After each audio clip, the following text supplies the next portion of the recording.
spiritual food for thought.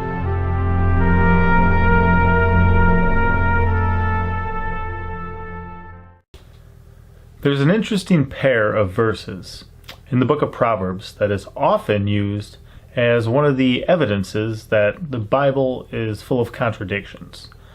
Now, in my research of that claim, I've come up with much less evidence than some people claim to have, but we must wrestle with certain things, and at a glance, these verses would be polar opposites of one another. One would say one thing, one would say the exact opposite. So I'll read them first, then I'll explain to you what I think that they actually mean. So here we are in Proverbs chapter 26.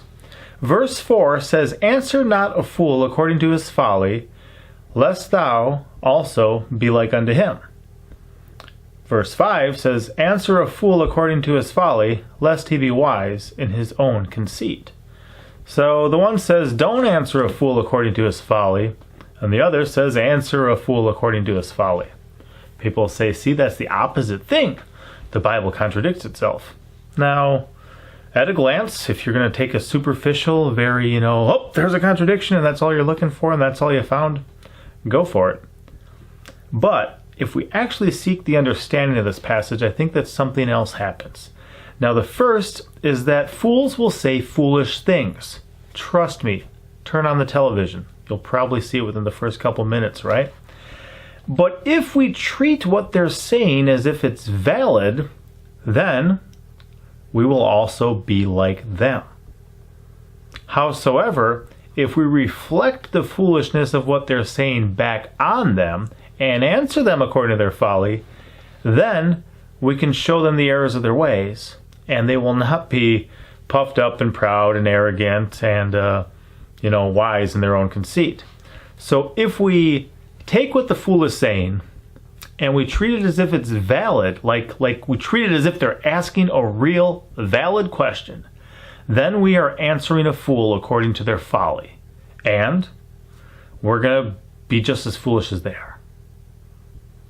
If we answer a fool according to their folly by reflecting their own foolishness upon themselves, then we have an opportunity to open their eyes and let them see the absurdity of what they're actually saying.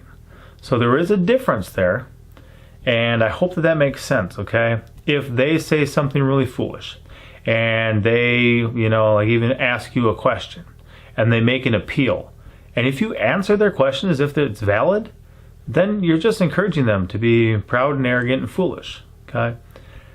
If, however, you reflect back the absurdity of what they're actually saying, then they have an opportunity to see the error of their ways. So this is just a short video explaining that. I'll be back next time and give you an example.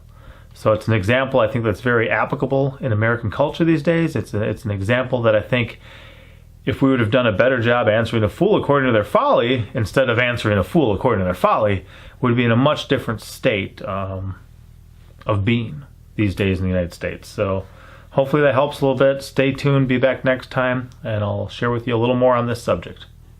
Be blessed. Thank you for watching. Don't forget to like, comment, and subscribe.